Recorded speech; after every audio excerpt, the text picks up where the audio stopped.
that means grandfather.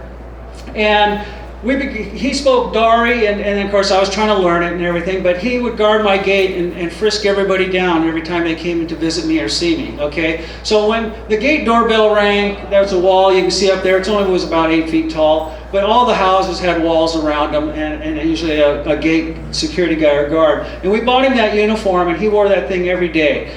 And him and I became really close friends. And so one day, we were always being worried about being run over by the Taliban, because they're all over. I mean, you know, they're all cousins and they're all related. And so he told my interpreter, he says, you tell Mr. Rich that if we get run over by the Taliban, I'm going to cut his head off and put it in a clean hole. And I said, what? And he says, yeah, he doesn't want you to suffer. And I said, well, I guess that kind of makes sense, I guess, to the point. He says, yeah, because they're going to cut your head off very slowly. And I said, oh, okay. So we had this little sickle that we'd cut the grass with. It was maybe a yard about as big as this area right here. And every once in a while, he'd be out cutting the grass, and he'd look at me and go, and I would say, Shafi, tell Baba not to jump the gun on cutting Mr. Rich's head off, okay? Because they might just run by our house down the street, you know, and not jump over the wall and get us on that. And so when I started hearing stories like this, I go, man, where am I? Well, go to the next one. Yeah. So I'll get that in just a second. So anyway, my cleaning lady, Zarmina, she lost her husband to the Taliban, and she had 4 kids. And of course, over there, if you've been married and you have no husband, you have no way of making ends meet. No one will ever marry again because you're damaged goods, and basically, you know, you're going to starve to death. And matter of fact, one time her son got sick, and her mom told her, he's probably going to die. He was like 2 years old. He got into the sewers. We have all open sewers over there. So he says, but you still have 3 other children. I mean, that's their solution. Well, I had my driver take her to the hospital with her son, and to make a long story short, saved his life because he got some medicine and everything. But she was always cleaning. So I thought, one time I got on a military base and I got one of those clean brushes, you know, that you have, you know, that you do the toilets with. And I thought, oh, Zarmina will really like this. It'll make her job a lot easier, you know. And so I took it to her and I had my interpreter explain to her that this is a cleaning brush for the toilet. He didn't bother to tell her that it was not a universal tool.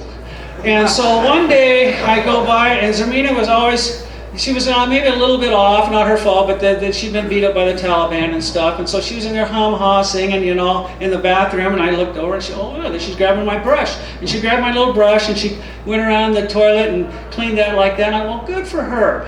And without rinsing it out or anything, she takes it over and she does the mirror. And so then I went, oh no. And so then she walks over and my toothbrush was in the cup. And so she took my toothbrush out, and then she took the brush and stuck it down inside the cup and whooshed it all around. And just to make sure that it was going to be a thoroughly clean job, she took my toothbrush and made sure that she scrubbed it real good with that brush.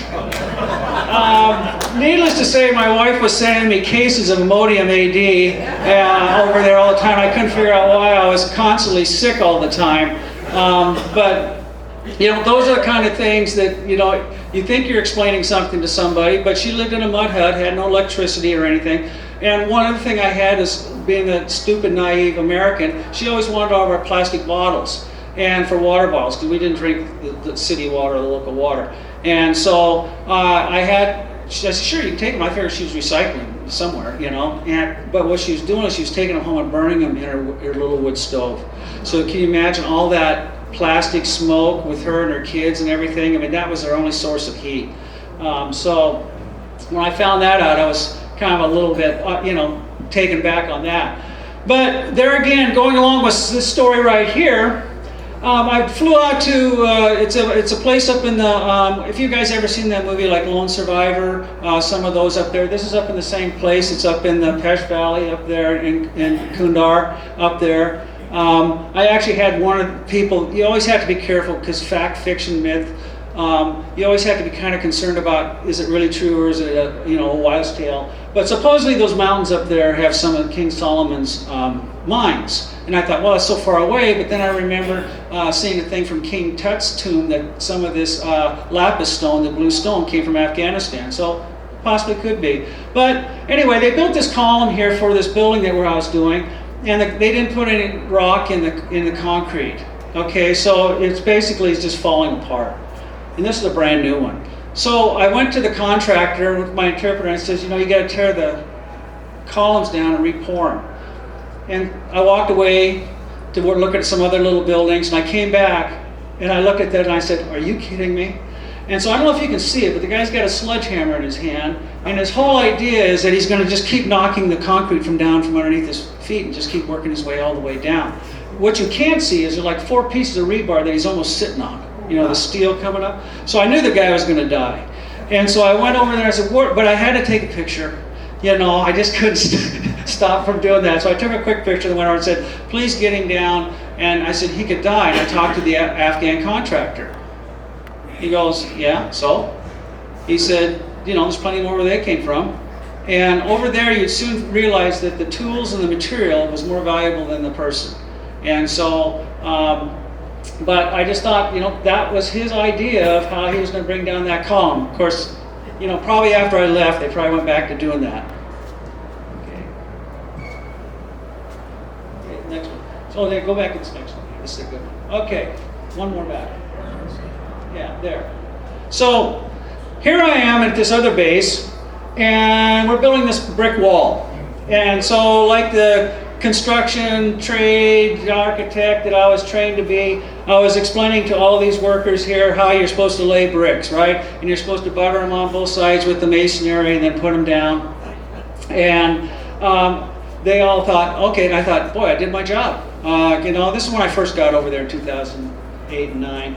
And I thought, wow, that's pretty cool. And so they all smiled and grinned at me. So the next day I came out and they were all doing it back the same way as they originally were doing it.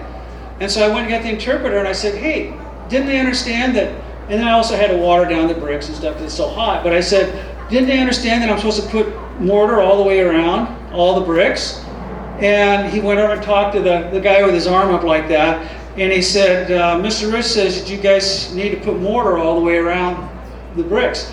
And he pointed it up on the hill above this village where we're at. And there's a huge Alexander the Great's castle over there built in 300 BC, still there. And he goes, we are doing it the same way my ancestors built that. And so I thought, well, I know none of the buildings I design are going to be around for 3,000 years, so I guess just keep up what you're doing, okay? So they were all excited that I let them keep going the way they were doing on that, okay? Let's see.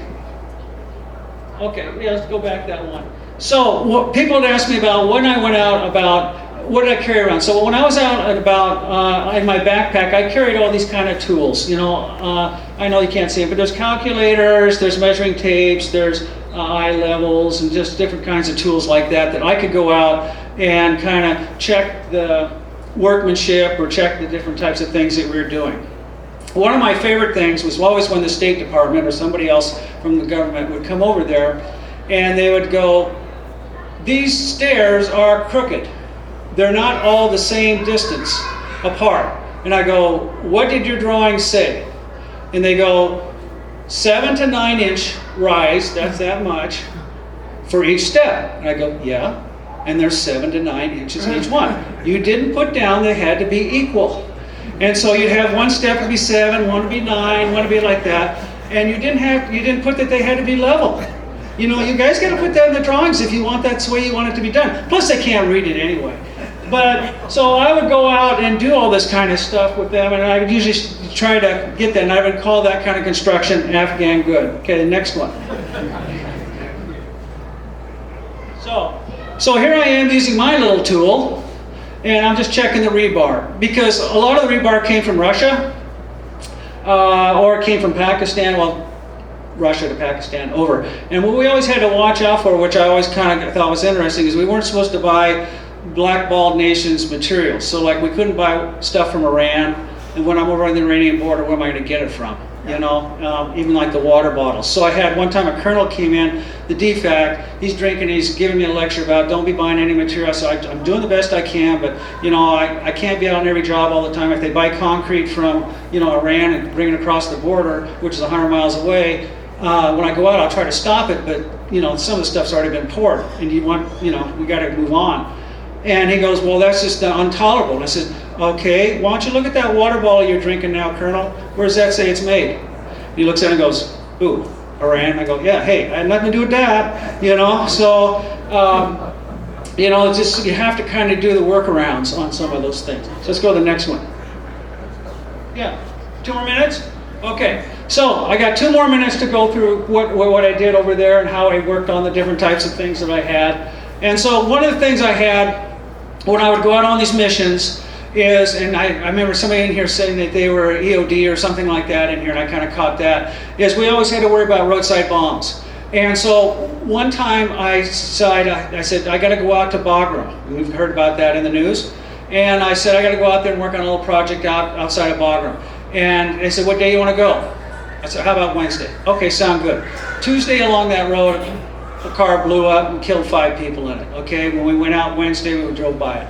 Thursday, same place, car blew up, and we drove by. The kids everybody was killed in that one. So my 2 Christian Lebanese bodyguards look at me and they go, Mr. Rich, you picked a very good day. And that's when all of a sudden it dawned on me that any little tiny decision I made could cost somebody their lives. And so when we would go out to these different places, I'd always go, Robbie and Revere, how bad is it where I'm going today?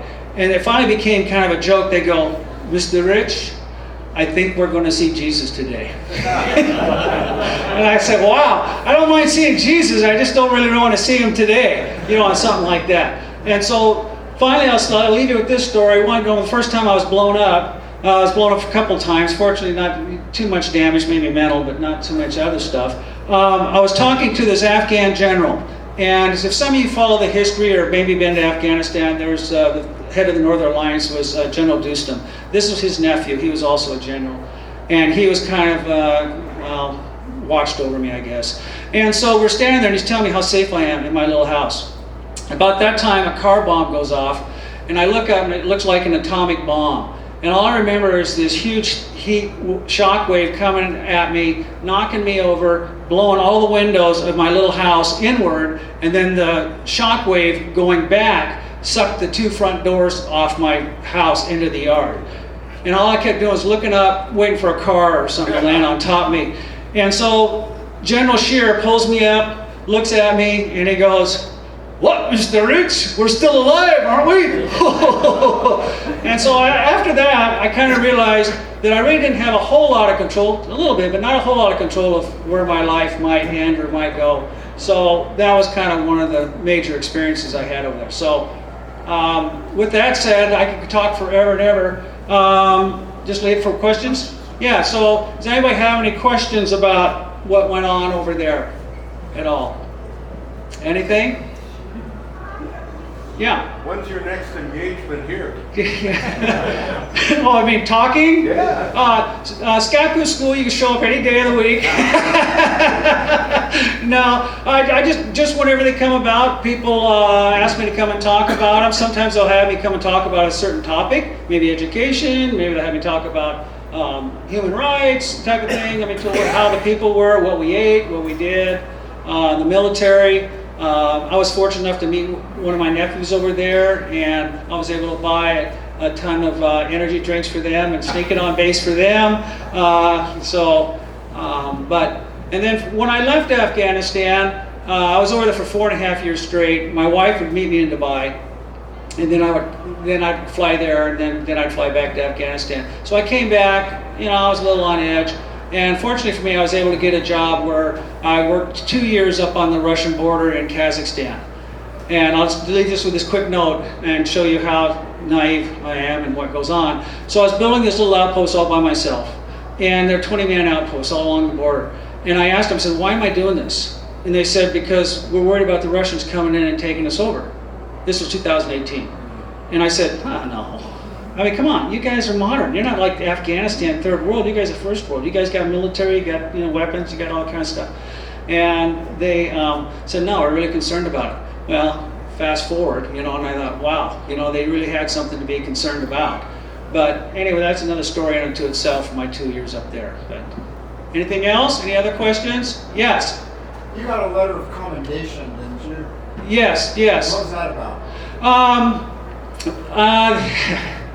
That one is kind of hard for me to talk about, but that's where we got hit with the bomb at the base, and several soldiers that protected me got killed. And so my job was to help bring those people into the base, and then afterwards, because I don't know how else to put it, and some of you guys might know it's remains detail. Somebody had to go outside the base, outside the wire in the street, and pick up all the body parts. And so I volunteered to do that, and they sent 2 seasoned vets with me, sergeants. And for several hours, I went out there and bagged up everything, because the enemy would use those things as souvenirs and hang them off the bridges and stuff like that. So it was April 6th over there. It was the Sharp base that was attacked and had that kind of going on. So that's what it was for. It was for my involvement with that base attack, because I knew for the 18-year-olds, not that they weren't trained, but I knew if they saw something, you can't take it back. So I told the colonel, I'll go out and do it. And he said, great, we'll just kind of give you oversight. And that's what I did, because they were worried about secondary attacks, because you send the people out and then they come and hit you again. But that was another thing with the State Department. So anyway, thank you for bringing that up. But yeah, that's what I got accommodation for. Anything else? Okay, it was a pleasure being with you guys, and truly, I mean, thank you for your service, because I've seen a lot firsthand what you guys do and have done over there in different parts of the world, and so thank you very much.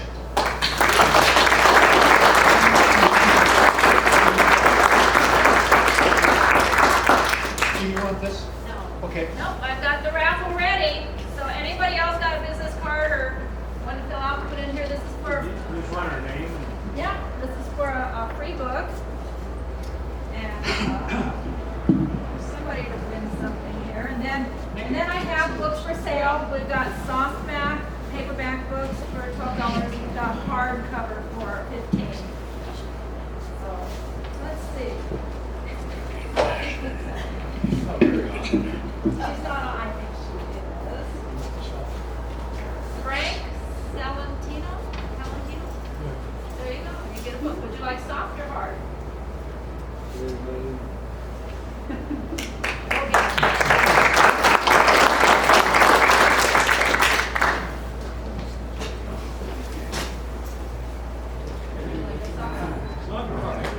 Okay. There you go. You're welcome. You want Rich to sign it?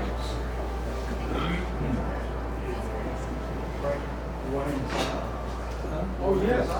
Okay.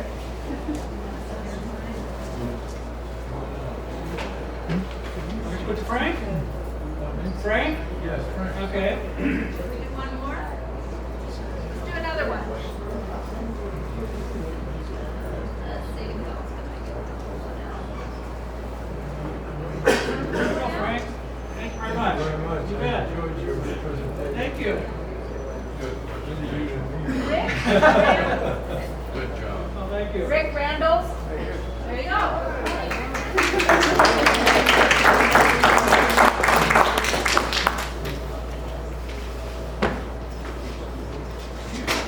Kind of like ice cream. Soft or hard?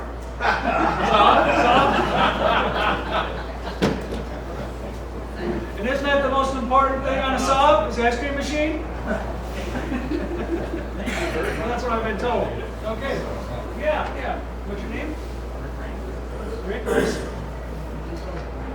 All right. Yeah, all right. Okay. All right, I've got books. If anybody would like to purchase one, we've got both soft for 12 and one up. I'll take. I don't have change. Is my only thing. Okay, we could hold off until that, then we can go ahead and do that. So let me finish up the meeting. Yeah, a check would be great. Okay, are there any other announcements? Okay, again, I want to thank Rich and his wife Shirley for coming down here and sharing his experience. Really appreciate it.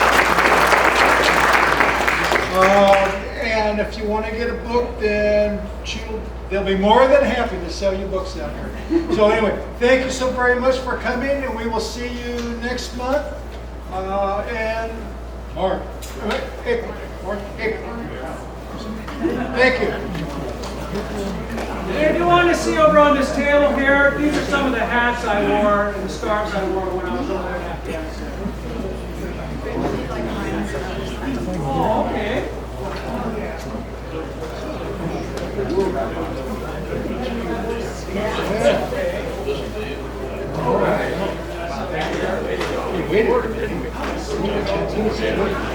Nobody's fishing.